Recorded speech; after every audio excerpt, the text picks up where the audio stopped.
Bonjour à tous, bienvenue dans ce nouveau live de la vie sublime. Aujourd'hui, tout le monde a-t-il de la chance?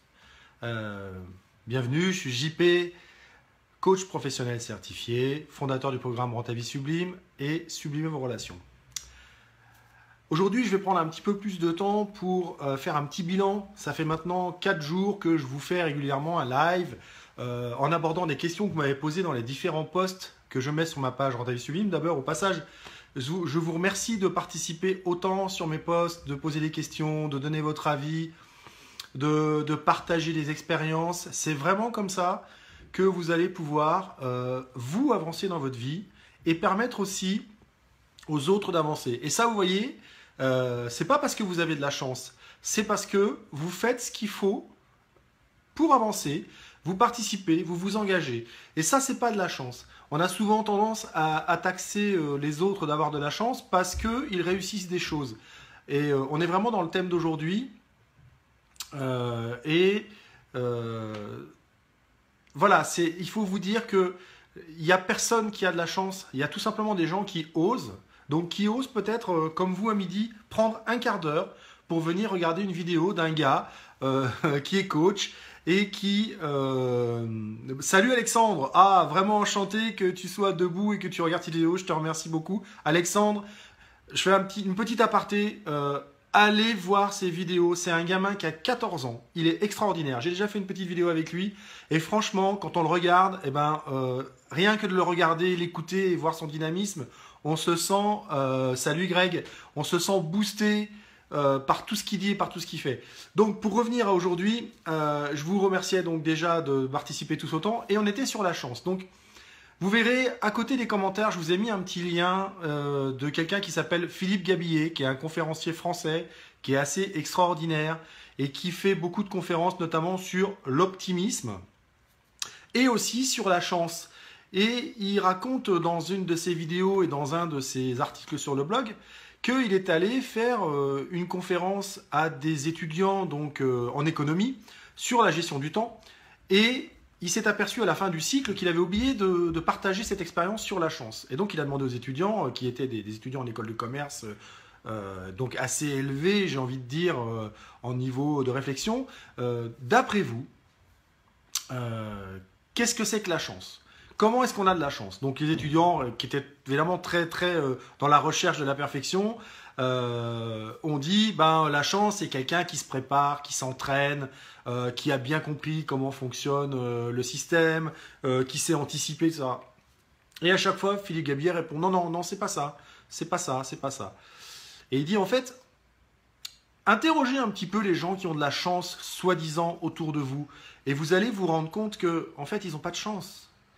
Simplement, ce sont des gens qui osent, qui tentent, qui prennent des risques. Et donc, évidemment, qui n'ont pas peur de oser, qui n'ont pas peur de risquer, qui n'ont pas peur de rater aussi. Dites-vous bien que souvent, les gens qui réussissent, c'est des gens qui auparavant ont échoué plein de fois. La force qu'ils ont par rapport à nous, peut-être, et je dis nous parce que je fais aussi partie, comme vous, des gens qui de temps en temps ont un coup de mou et trouvent que les autres ont de la chance. Et ce qui est important, c'est pas d'avoir ou pas ces coups de mou, c'est surtout de se remettre. Oui, la chance, il faut la provoquer, Daniel. Et c'est un post que j'ai mis d'ailleurs hier. La chance se provoque en prenant des risques, en osant. Oui, souvent c'est nous qui décidons qu'on n'a pas de chance et qui nous mettons en dessous finalement des gens qui osent. Donc, ce que je veux vous dire dans cette histoire de Philippe Gabillet, et je vous encourage à aller lire l'article, il sera beaucoup mieux raconté que ce que je viens de faire, à regarder aussi ses vidéos sur l'optimisme, parce que j'aime beaucoup cette phrase, il dit « Quelle est la différence entre un optimiste et un pessimiste ?» Et bien il dit très simplement « L'optimiste, c'est un imbécile heureux, et le pessimiste, c'est un imbécile malheureux. » Donc voilà, la différence entre l'optimiste et le pessimiste, c'est ça. Donc évidemment, c'est un joke de sa part, c'est une plaisanterie, mais quand on réfléchit un petit peu, c'est un petit peu pareil avec le chanceux. Donc, je le redis, est-ce qu'autour de vous, vous avez des gens qui, à vos yeux, ont de la chance? Vous vous dites, oh là là, il a du bol, lui, qu'est-ce qu'il réussit à faire? Ah, il a du bol, JP, il fait des vidéos, les gens le regardent. Mais JP, pour faire des vidéos, il a pris un risque. Moi, j'ai fait des ateliers où il y avait 2 personnes. J'ai fait des webconférences où il y avait 3 personnes en ligne. J'ai fait des vidéos au début là, des lives où il y avait 3 personnes en ligne. Il y a besoin d'être OK avec le fait que ça ne va pas marcher. Vous allez faire des choses et ça ne va pas toujours marcher tout de suite. Et ce qui va être important pour apparaître comme quelqu'un qui a de la chance, c'est d'avoir de la persévérance. C'est de répéter, de recommencer. Et, j'ai envie de dire, pour ne pas tomber dans la folie, comme le dit Einstein, il dit que la définition de la folie, c'est de faire 1000 fois la même chose en pensant qu'on va obtenir un résultat différent. Donc, pour ne pas tomber dans la folie, il va falloir de temps en temps faire un bilan. Tiens, la semaine dernière, j'ai fait ça, ça n'a pas fonctionné. Qu'est-ce que je pourrais faire différemment? Qu'est-ce que je pourrais changer? Et je vais vous donner un exemple concret. Les 4 premiers lives que j'ai faits, j'ai eu environ 10 personnes de connectées à la fois. Donc je me suis dit, oulala, alors le live c'est bien, j'ai des bons retours, j'ai des questions, les gens s'intéressent, les gens viennent, et à la fois il n'y a pas beaucoup de gens connectés à la fois. Comment ça se fait? Peut-être que je devrais changer quelque chose. Et puis hier soir, j'ai regardé le live de quelqu'un d'autre qui a fait une demi-heure, et je me suis aperçu qu'au bout de 5 minutes, il commençait à y avoir plus de 30 personnes, plus de 40 personnes. Et je me suis dit, waouh, en fait, mon live, il est trop court. 5 minutes, les gens arrivent, j'ai même pas le temps de commencer, etc. Que c'est terminé, ils ne sont pas arrivés, ils n'ont pas eu le temps de se connecter. Donc, vous voyez, la chance n'a rien à voir là-dedans. Là, en ce moment, on est 55, 56, on a été 60. On est 60 maintenant. C'est pas la chance, c'est parce que j'ai changé un petit truc. J'ai décidé que j'allais durer plus longtemps. Donc, je vous laisse le temps d'arriver. J'ai mis les gens à l'aise tout de suite, j'ai pas commencé à discuter du sujet. Donc c'est pas la chance. Vous voyez bien que la chance n'y est pour rien là-dedans. Et puis, autre chose, en ce moment je me forme au marketing depuis 1 an et j'ai des gens autour de moi, c'est un énorme groupe, il y a beaucoup de rencontres formidables. Oui Daniel, il faut le temps de comprendre le sujet. Je pense que tout le monde a bien compris le sujet, c'est la chance. Et vous sentez aussi, j'aime beaucoup que vous mettiez des commentaires, et notamment, Nisrine, j'ai envie de te dire, moi j'ai pas de chance. Qu'est-ce que tu as fait, Nisrine, les derniers temps pour avoir de la chance? Quel risque tu as pris? Qu'est-ce que tu as osé faire que tu ne fais pas d'habitude? Qu'est-ce que tu as changé dans tes habitudes? Qu'est-ce que tu envies chez les autres que tu n'as pas toi et qui pourrait te rendre heureux? Et qu'est-ce que tu as fait pour l'avoir? Donc moi j'aime beaucoup cette interaction et tout ce que je dis c'est vraiment pour vous permettre d'avancer. De ma part, sachez qu'il y a toujours de la bienveillance et qu'il n'y a jamais, si je vous provoque, si je vous bouscule, c'est parce que je sais que vous êtes beaucoup plus brillant que ce que vous croyez et que grâce à cette bousculade, grâce à ce pic, grâce à cette remarque, vous allez vous dépasser ou alors vous allez être vexé et vous n'allez pas revenir. Mais la graine, elle est plantée. Et vous voyez bien que ça va dans le sujet d'aujourd'hui. Tout ça, c'est pas de la chance. Tout ça, c'est nos actions, nos pensées qui se transforment en actions et qui vont faire devant nous, qui vont créer ce que l'on est devant nous. Et notre vie, c'est nous qui la créons par nos choix, par nos non-choix. Ne pas choisir est un choix.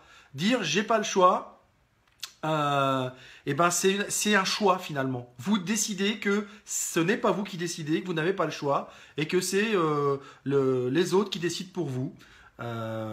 Et oui Eric, effectivement, bizarrement, quand on passe à l'action, on a de la chance tout d'un coup. Et je vais vous raconter une petite anecdote qui m'est arrivée il y a quelques jours.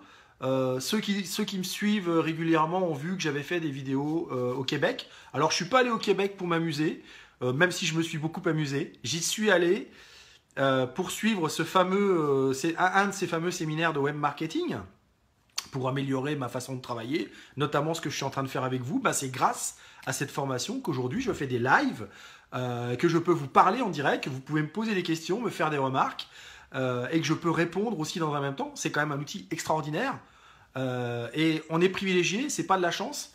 Donc je suis parti au Québec, je me suis dit je veux aller assister à ce séminaire au Québec, alors que je vais avoir le même en France dans quelques temps. Mais je savais qu'il fallait que j'aille là, je ne savais pas pourquoi. Mais j'ai pris le risque. J'ai acheté un billet d'avion, j'ai réservé mon hôtel. Ça m'a coûté de l'argent, mais je savais qu'il fallait que je sois là. Et j'ai lâché prise. J'ai dit ok, c'est fait, maintenant j'ai l'avion, j'y vais. Et je suis arrivé là-bas. Et il s'est passé plein de merveilleuses choses pour moi. Donc quand on me regarde à l'extérieur, on peut se dire « Oh JP, t'as de la chance, t'as été interviewé, tu vas avoir des émissions dans une radio québécoise, t'as récupéré des gens qui vont faire du coaching avec toi, t'as fait des alliances, des partenariats. » Mais tout ça, c'est pas de la chance. C'est simplement parce que j'ai pris le risque à un moment donné de prendre un billet d'avion sans savoir ce que j'allais trouver là-bas, en tout cas le minimum, et d'avoir osé prendre le risque de dépenser cet argent finalement pour rien peut-être. Et il s'avère que c'est pas perdu, c'est un investissement qui a été formidable. Donc, posez-vous cette question. Quand vous dites oui à dire aux autres qu'ils ont de la chance, que vous en avez pas, à quoi vous dites non dans votre vie? Alors moi je sais pas, apparemment vous c'est tout noir, il y a une coupure, moi j'ai tout, j'ai toujours la vidéo, je suis toujours connecté avec vous. Donc tout va bien. Donc de toute façon, la vidéo arrive à sa fin. Rappelez-vous, donc je vous le dis, posez-vous la question, qu'est-ce que vous faites aujourd'hui pour avoir de la chance? Et est-ce que tout ce qui se passe pour les autres ne pourrait pas vous arriver à vous? Donc, il y a Monique qui nous dit suivre effectivement son intuition, et c'était le sujet d'il y a quelques jours. Ça permet aussi d'activer la chance. Et je finirai en disant, ne vous fiez pas à la partie émergée de l'iceberg qui ressemble, je dirais, à la réussite, au succès, à la chance. Imaginez-vous bien que l'iceberg, en dessous, il y a un énorme bloc qui représente la prise de risque, le travail, la formation, l'investissement en temps, les liens qu'on a créés avec les autres, le travail personnel sur soi. Tout ça, ça forme un énorme bloc qui est en dessous et qui permet au-dessus de voir la réussite. Mais avant, en dessous, il y a tout un travail qui fait que on a de la réussite et on a de la chance. Donc, plutôt que de envier ceux qui ont de la chance, allez les voir et interrogez-les. Mais qu'est-ce que tu as fait pour réussir comme ça? Quelles sont tes techniques? Quelles sont tes astuces? Je vous encourage à devenir curieux des gens que vous trouvez chanceux et que vous arrêtiez en fait de vous plaindre et que vous alliez les voir en essayant d'acquérir justement leur technique, leur dynamisme, leur engagement, leur ce que j'appelle résilience. Il y a des obstacles, ils ratent, ils recommencent, ils trouvent une motivation. Donc voilà, allez poser des questions à ceux qui vous paraissent avoir de la chance et vous allez savoir comment est-ce qu'ils font pour soi-disant avoir de la chance. Ils n'ont pas de la chance. Ils prennent des risques, ils ratent et ils réussissent et ils recommencent. Voilà. Eh ben oui, Ginny, moi aussi, je suis très content d'être allé à cette formation au Québec et de t'avoir rencontré. Je suis très heureux de pouvoir communiquer avec vous à travers ce genre de vidéos. C'est vrai qu'on dit que Facebook finalement sépare les gens, mais je trouve moi qu'il les rassemble aussi beaucoup. Là encore, c'est la façon dont on aborde l'outil qui va nous permettre de le vivre bien ou de le vivre mal. Voilà, je vous remercie 1000 fois d'avoir été présent. N'oubliez pas, si vous avez envie d'avoir toutes mes vidéos d'un coup, abonnez-vous à ma chaîne YouTube. Abonnez-vous à ma page Ta vie sublime. Vous voyez, moi aussi je bafouille, ça arrive à tout le monde, c'est pas grave, je recommence. Abonnez-vous à Rends ta vie sublime. Et n'oubliez pas, c'est tous les jours à 12h45, du lundi au vendredi. Peut-être le samedi, je vous ferai une surprise, mais je veux aussi préserver ma vie familiale, c'est important. Donc je vous dis à demain.